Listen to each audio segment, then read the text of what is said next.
Bismillahirrahmanirrahim. Assalamualaikum warahmatullahi wabarakatuh. Kebawah Duli Yang Maha Mulia Paduka Seri Baginda Sultan Haji Hassan Bolkiah Muizzuddin Wad Daulah Ibni Almarhum Sultan Haji Umar Ali Saifuddin Saadul Khairuddin Sultan dan Yang di-Pertuan Negara Brunei Darussalam bertitah menekankan ASEAN perlu segera mendukung usaha-usaha ke arah pemulihan serantau.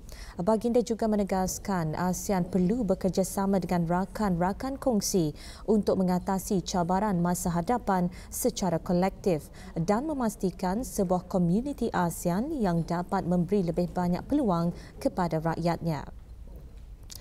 Kebawah Duli Yang Maha Mulia bertitah pada sesi plenari sidang kemuncak ASEAN ke-37 yang diadakan secara maya melalui persidangan video dari Baitul Mesyuarah Istana Nurul Iman. Dalam titah, Kebawah Duli Yang Maha Mulia menekankan bahawa pemulihan ASEAN memerlukan pendekatan strategik dan holistik untuk membina semula komuniti ASEAN yang berdaya tahan dan mantap.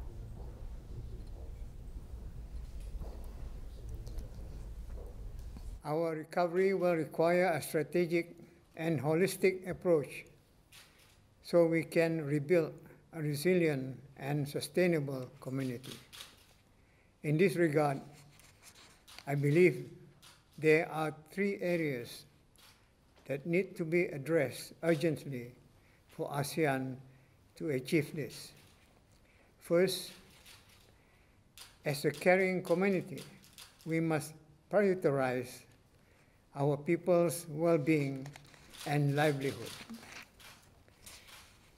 This includes enhancing regional safety nets, protecting businesses, and addressing social issues such as unemployment and mental health. Such efforts will give our people confidence and assurance, especially as we work on our community's recovery. Second, we must ensure that the disruption caused by this pandemic would not happen again, inshallah. To do this, we need to be prepared. We can build regional resilience by enhancing our capacity to detect and respond to emerging challenges. This will help safeguard the needs and services which are essential to our people and maintain the security of the region. Third, we need to keep our economies open and ready for business so we can rapidly recover and prosper. Therefore, it is vital that supply chains remain open and connected, trade and investment flow smoothly, and movement of essential goods is not disrupted. In this regard, I look forward to the signing of the RCEP agreements, which will signify our firm commitment towards an open, inclusive, and rules-based multilateral trading system. At the same time, we can also build up bilateral and regional travel arrangements so professionals can move without risk to health and lives. Mr. Chairman, as we undertake these endeavors, we must continue to actively work with our partners. We must collectively overcome future challenges and ensure an ASEAN community that can deliver more opportunities for our peoples. As ASEAN Chair in 2021, Brunei Darussalam will work with all member states and partners towards a caring, prepared and prosperous region. Thank you. Technical assistance and guidance from experts to better contain the pandemic, especially I understand that we need new tools to combat COVID-19, and nations should be able to access these tools. Dalam sidang kemuncak ini, para pemimpin mendengarkan laporan daripada Dr. Tedros Adhanom Ghebreyesus, Director General Pertubuhan Kesihatan Sedunia World Health Organization mengenai situasi pandemik COVID-19 dan tindak balas antarabangsa mengenainya.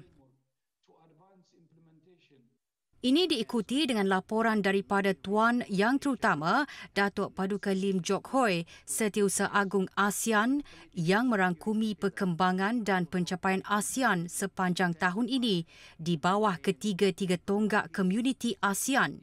Tindakan untuk memacu transformasi dan mendukung pemulihan termasuk meningkatkan produktiviti dan mengukuhkan tenaga manusia. Sejurus itu, Tuan Yang Terutama Pham Binh Minh, Timbalan Perdana Menteri, Menteri Hal Ehwal Luar Republik Sosialis Vietnam selaku pengerusi ASEAN Coordinating Council juga menyampaikan laporan mengenai kemajuan ASEAN termasuk mempromosikan identiti ASEAN dan pembangunan sub-serantau. It alignment with the ASEAN principle to maintain unity, solidarity. Continue to deliver a message on the importance for our partner country and sectoral bodies to further deliberate the key deliverables such as countering the impacts of COVID-19 in the region. And this is especially true. Option of considering new dialogue partnerships through a transition generation over the year. We strove to achieve a delicate balance of. Therefore, I am pleased to announce that Singapore will contribute $100,000. The review of the implementation of the ASEAN Charter and promoting the ASEAN identity. Pada akhir persidangan ini, para pemimpin ASEAN meluluskan kenyataan bersama pemimpin-pemimpin ASEAN bagi sidang kemuncak ASEAN ke-37. Hanoi Declaration on the ASEAN Community's Post-2025 Vision, ACC's report on ASEAN 2020's deliverables and COVID-19 response initiatives, ASEAN Strategic Framework for Public Health Emergencies, ASEAN Declaration on an ASEAN Travel Corridor Arrangement, Hanoi Declaration on the Adoption of the Initiative for ASEAN Integration IAI Work Plan 4 2021-2025, ASEAN Declaration on Digital Tourism, Narrative of ASEAN Identity and Hanoi Declaration on Strengthening Social Work towards Cohesive and Responsive ASEAN Community. Ini diikuti dengan pelancaran midterm reviews of the ASEAN Community Blueprints 2025, ASEAN Comprehensive Recovery Framework dan ASEAN Regional Reserve of Medical Supplies. Sebelum sesi plenary Majlis Pembukaan Sidang Kemuncak ASEAN ke-37 dan sidang-sidang kemuncak berkaitan telah berlangsung awal kemarin bagi mengalu-alukan ketua-ketua negara dan kerajaan ASEAN. Sidang Kemuncak ASEAN ke-37 bertemakan Cohesive and Responsive ASEAN.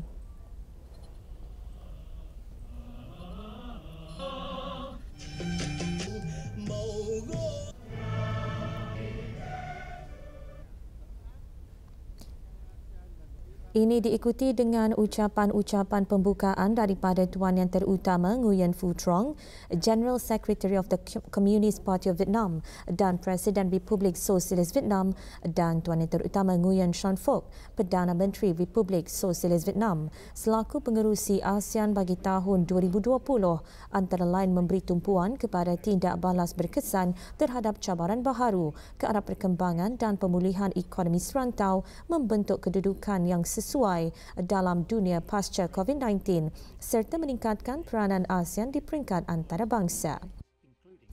Semasa majlis pembukaan, sebuah video mengenai kemajuan ASEAN sepanjang tahun 2020 turut ditayangkan dan ASEAN Studies Centre ASC of the Institute of Southeast Asian Studies ISEAS, Yusof Ishak Institute dari Republik Singapura telah diumumkan sebagai penerima ASEAN Prize 2020. ASEAN Prize antara lainnya menghargai pencapaian para individu atau organisasi yang banyak memupuk identiti ASEAN, mempromosikan semangat ASEAN, menerajui cara ASEAN dan telah menyumbangkan ke arah usaha pembangunan komuniti ASEAN. Ke bawah Duli Yang Maha Mulia Paduka Seri Baginda Sultan dan Yang di-Pertuan Negara Brunei Darussalam menyambut baik sokongan Republik Rakyat China terhadap usaha membangun komuniti ASEAN selama ini, termasuk usaha-usaha dalam menangani COVID-19. Bertitah pada sidang kemuncak ASEAN China ke-23, Baginda juga menghargai usaha-usaha China yang berkesan dalam menangani wabak di luar negara yang telah mendatangkan hasil positif terhadap ekonomi serantau, termasuk pertumbuhan perdagangan dua hala antara ASEAN dan China yang berterusan di tengah-tengah keadaan ekonomi global yang merosot.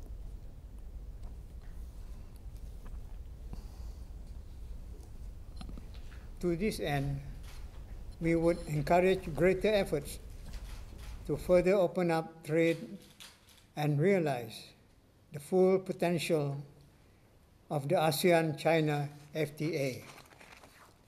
Mr. Chairman, next year marks a significant milestone for our relations as we commemorate the 30th anniversaries of ASEAN-China dialogue relations and Brunei-China diplomatic relations, as well as the centenary of the founding of the Communist Party of China. Such an auspicious year will be an opportune occasion to build greater understanding and deepen trust and confidence amongst us. It will enhance cooperation on all fronts as we take our relationship to greater height. Terdahulu sebelum itu, Tuan Yang Terutama Nguyen Xuan Phuc, Perdana Menteri Republik Sosialis Vietnam, selaku pengerusi ASEAN bagi tahun 2020, semasa menyampaikan ucapan pada sidang kemuncak tersebut, antara lainnya mengambil maklum bahawa tahun 2020 adalah tahun yang membawa banyak cabaran penting dan menyeru kerjasama daripada semua rakan antarabangsa untuk mengatasinya. Sementara itu, Tuan Yang Terutama Li Keqiang, Premier of the State Council of the People's Republic of China, dalam ucapannya memberi penekanan terhadap China sebagai rakan perdagangan ASEAN yang utama dan seterusnya menggariskan komitmen China dan ASEAN untuk melaksanakan pembangunan dan mempromosikan kerjasama yang mempunyai faedah bersama di Asia Timur ke arah kemajuan dan pembangunan global.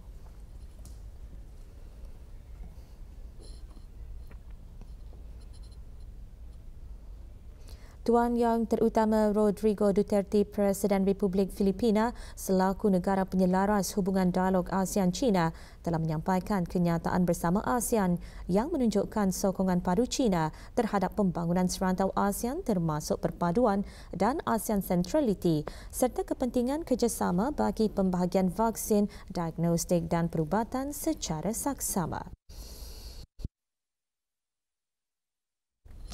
Pada sidang kemuncak ASEAN Jepun ke-23 ini, ke bawah Duli Yang Maha Mulia Paduka Seri Baginda Sultan dan Yang di-Pertuan Negara Brunei Darussalam menyambut baik sokongan dan hubungan erat Jepun dengan ASEAN, di mana kedua-dua pihak terus giat bekerjasama dengan komitmen yang diperbaharui walaupun menghadapi pelbagai cabaran. Baginda menghargai sumbangan Jepun untuk menubuhkan ASEAN Centre for Public Health Emergencies and Emerging Diseases, di mana pusat ini akan meningkatkan lagi kesediaan serantau dalam menghadapi krisis kesihatan di masa akan datang. Dalam hal ini, ASEAN dan Jepun digalakkan untuk memberi tumpuan terhadap pembangunan ekonomi yang lebih berdaya tahan dengan memastikan rakyat dapat menyesuaikan diri kepada perubahan yang dibawa oleh revolusi industri keempat. In view of Japan's vast expertise in technology and innovation, we welcome initiatives in areas such as automation, and digital technology that would help develop a skilled workforce prepared for the future. Mr. Chairman, we are dealing with the pandemic amidst a rapid changing geopolitical landscape. It is crucial to build greater trust and understanding so we can better address complex challenges. We therefore value Japan's continued support for ASEAN centrality and its processes. Terdahulu sebelum itu, Tuan Yang Terutama Pengerusi ASEAN semasa menyampaikan ucapan menyentuh mengenai keperluan ASEAN-Jepun untuk memperluaskan kerjasama sepadu termasuk menangani kesan COVID-19.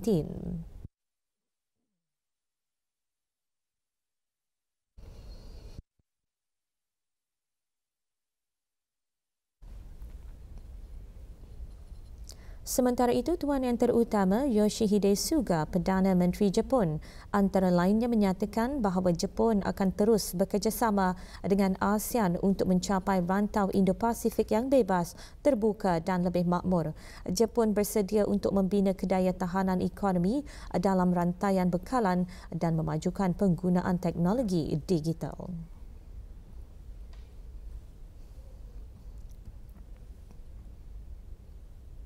Tuan Yang Terutama Nguyen Xuan Phuc, Perdana Menteri Republik Sosialis Vietnam, selaku negara penyelaras hubungan dialog ASEAN-Jepun, menyampaikan kenyataan bersama ASEAN yang mengalu-alukan sumbangan Jepun terhadap usaha bersama serantau bagi rangka-rangka kerja yang dipimpin oleh ASEAN ke arah mengekalkan keamanan dan keselamatan.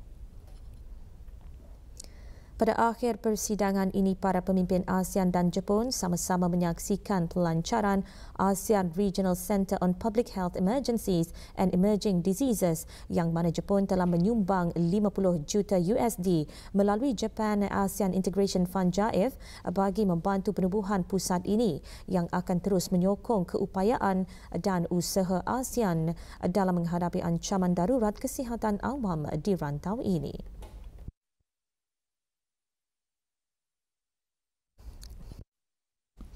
Pada sidang kemuncak ASEAN Republik Korea ke-21 ke bawah Duli Yang Maha Mulia Paduka Seri Baginda Sultan dan Yang di-Pertuan Negara Brunei Darussalam bertitah menyampaikan kenyataan bersama ASEAN selaku negara penyelaras bagi hubungan dialog ASEAN Republik Korea yang mana Baginda menghargai usaha persendirian Presiden Moon untuk terus memperkukuhkan hubungan ASEAN Republik Korea termasuk melalui New Southern Policy Plus serta sokongan padu Republik Korea kepada inisiatif ASEAN yang masih berjalan iaitu mengenai langkah-langkah dalam membantu mengatasi wabak COVID-19.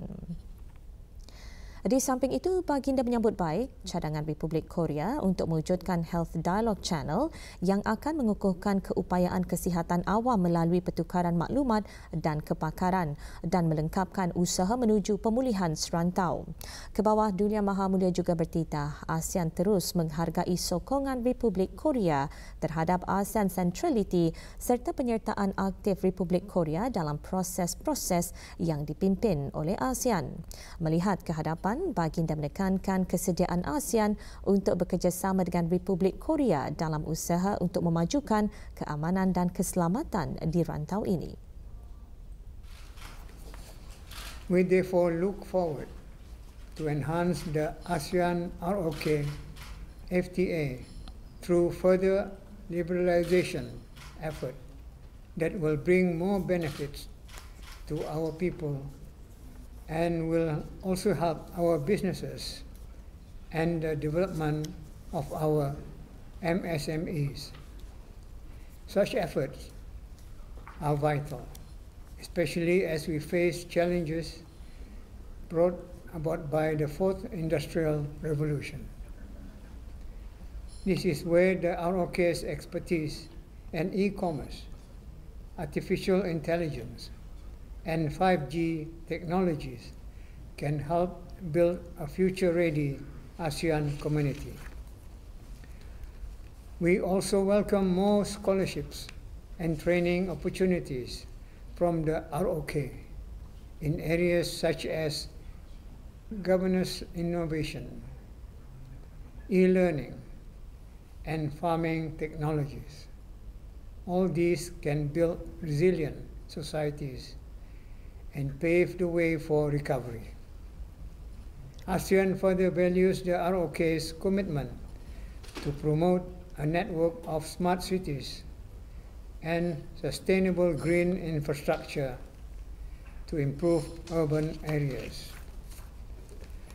We are also pleased with the ROK's interest to deepen sub-regional cooperation, including with the BIM IAGA through a fund for joint projects.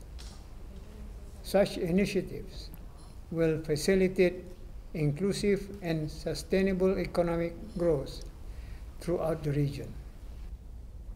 Terdahulu sebelum itu, Tuan Yang Terutama Pengerusi ASEAN semasa menyampaikan ucapan antara lainnya menyatakan bahawa pemikiran ekonomi yang terbuka adalah merupakan kepentingan bersama ASEAN dan Republik Korea. Akibat pandemik COVID-19, Republik Korea dan ASEAN menekankan komitmen masing-masing untuk mengembangkan usaha-usaha dalam mengawal wabak penyakit seperti melalui penyelidikan dan penghasilan vaksin serta memudah cara pergerakan pekerja berkemahiran melalui travel corridor.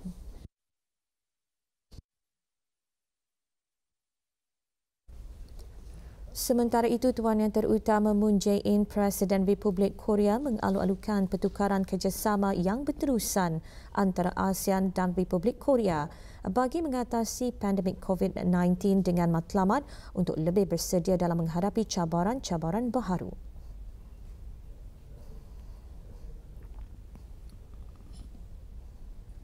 Kebawah Duli Yang Maha Mulia Paduka Seri Baginda Sultan dan Yang di-Pertuan Negara Brunei Darussalam juga berkenan menyertai para pemimpin ASEAN dan Perdana Menteri Republik India bagi sidang kemuncak ASEAN India ke-17. Semasa sidang kemuncak tersebut, Kebawah Duli Yang Maha Mulia bertitah menyambut baik kepentingan perkongsian strategik ASEAN India dan mengetengahkan pentingnya sokongan berterusan India kepada ASEAN Centrality dan proses-proses yang dipimpin oleh ASEAN serta sumbangan India's Act East Policy ke arah memajukan keamanan, kestabilan dan kefahaman bersama di rantau ini. In these challenging times, the strong historical ties between our peoples can serve as the foundation for our close cooperation going forward.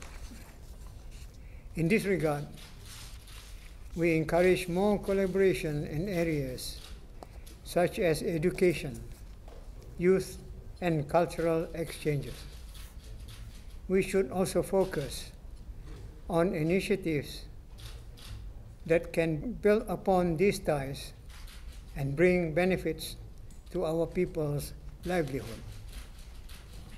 One way to do this is to improve the ASEAN-India FTA to ensure greater market access and enhance facilitation of trade for our businesses. We should also look into having a more capacity building activities for our business people so they can better adapt to the digital economy. Terdahulu sebelum itu, Tuan Yang Terutama Pengerusi ASEAN semasa menyampaikan ucapan antara lainnya menyatakan bahawa pertalian kukuh antara ASEAN dan India yang dibentuk melalui perdagangan dan perhubungan telah menyumbang kepada penyertaan aktif India dalam semua sektor ASEAN.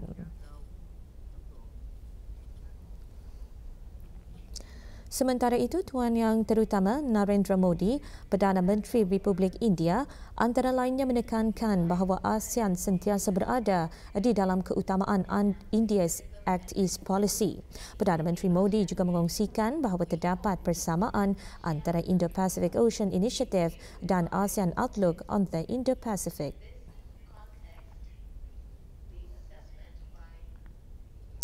Kenyataan bersama ASEAN yang disampaikan oleh Tuan Yang Terutama Prayut Chan-o-cha, Perdana Menteri Kerajaan Thailand selaku negara penyelaras hubungan dialog ASEAN-India merujuk kepada penekanan ASEAN kepada kepentingan keselamatan kesihatan khususnya penyelidikan saintifik dan penghasilan ubat dan vaksin antiviral yang seharusnya menjadi global public good.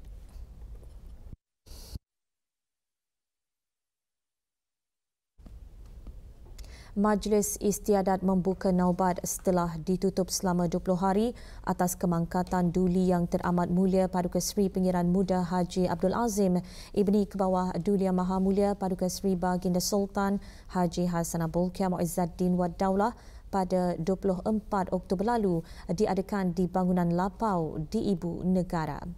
Istiadat dilangsungkan di hadapan majlis yang amat mulia Pengiran Lela Cetria Sahibun Najabah, Pengiran Anak Haji Abdul Aziz bin Pengiran Jaya Negara, Pengiran Haji Abu Bakar yang dipertua adat Istiadat Negara.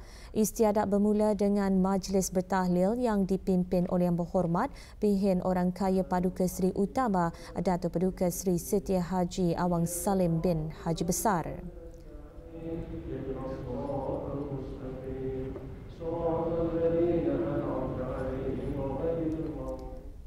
Doa tahlil dibacakan oleh Yang Berhormat Pihin Datuk Seri Maharaja Datuk Paduka Seri Setia Dr. Ustaz Haji Awang Abdul Aziz bin Junid Mufti Kerajaan.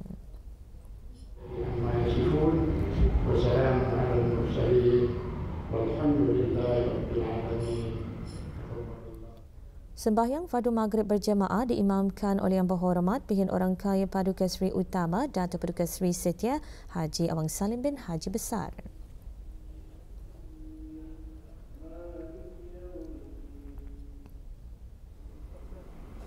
Hadir Yang Amat Mulia Pengiran Cetria, Menteri-Menteri Kabinet, Ahli-Ahli Majlis Mesyuarat, Timbalan-Timbalan Menteri, Pengiran-Pengiran Peranakan, Pihin-Pihin Mantri, Mantri-Mantri Hulu Balang dan Mantri-Mantri Pedalaman. Tidak ada kes jangkitan baru COVID-19 dicatatkan di negara Brunei Darussalam kemarin. Dalam siaran akhbar mengenai perkembangan situasi jangkitan COVID-19 di negara Brunei Darussalam, Kementerian Kesihatan memaklumkan jumlah keseluruhan jangkitan 148 kes dengan kes yang sembuh seramai 145 orang.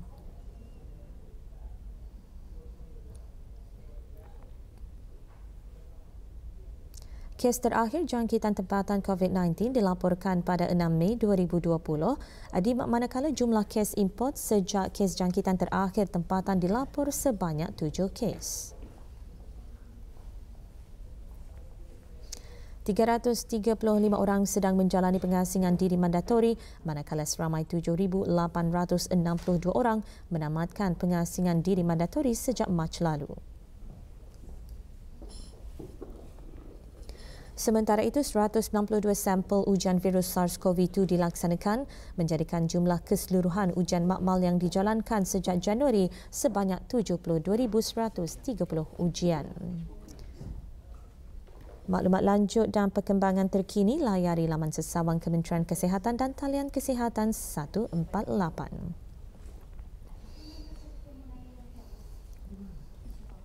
Festival Maulid atau Maulid Fest kini dibuka untuk kunjungan orang ramai selama 4 hari di Airport Mall Brakas.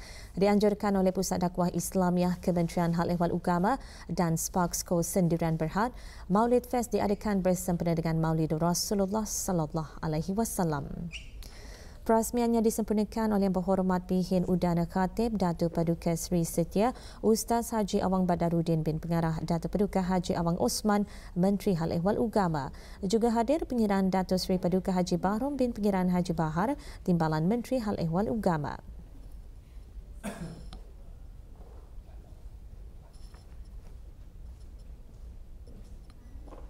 Maulid Fest memberi peluang kepada vendor-vendor yang terdiri daripada 8 buah vendor mu'allafpreneurs yang berkecimpung dalam perniagaan kecil-kecilan di bawah kendalian bahagian pembangunan mu'allaf. 36 usahawan juga menyertai Bazar Maulid Fest. Pada majlis ini, penyerahan cek berjumlah RM2,828 disempurnakan oleh Menteri Hal Ehwal Agama kepada Dana Pengiraan Muda Mahkota Al-Muhtadi Billah untuk anak-anak yatim. Maulid Fest dibuka bermula pukul 10 pagi hingga 10 malam, kecuali hari Jumaat dibuka bermula pukul 2 petang hingga 10 malam.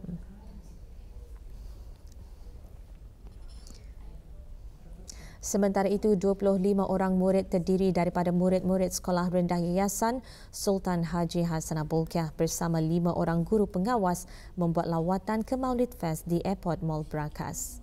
Rombongan termasuk Cucunda ke Bawah Duli Yang Maha Mulia Paduka Seri Baginda Sultan dan Yang di-Pertuan Negara Brunei Darussalam Yang Amat Mulia Pengiran Anak Raihana Hanaul Bolkiah binti Pengiran Anak Khairul Khalil.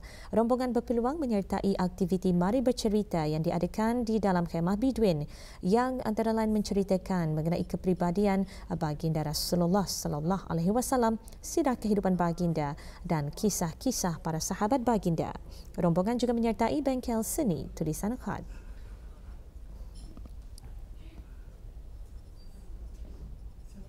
Auda terus laksanakan tanggungjawab sosial masing-masing dalam sama-sama membendung penularan wabak COVID-19 di negara ini. Dengan bahan-bahan berita itu tadi, berita pagi berakhir di sini. Kita kembali bersama Fakrul dan Sahrina selepas ini. Assalamualaikum warahmatullahi wabarakatuh.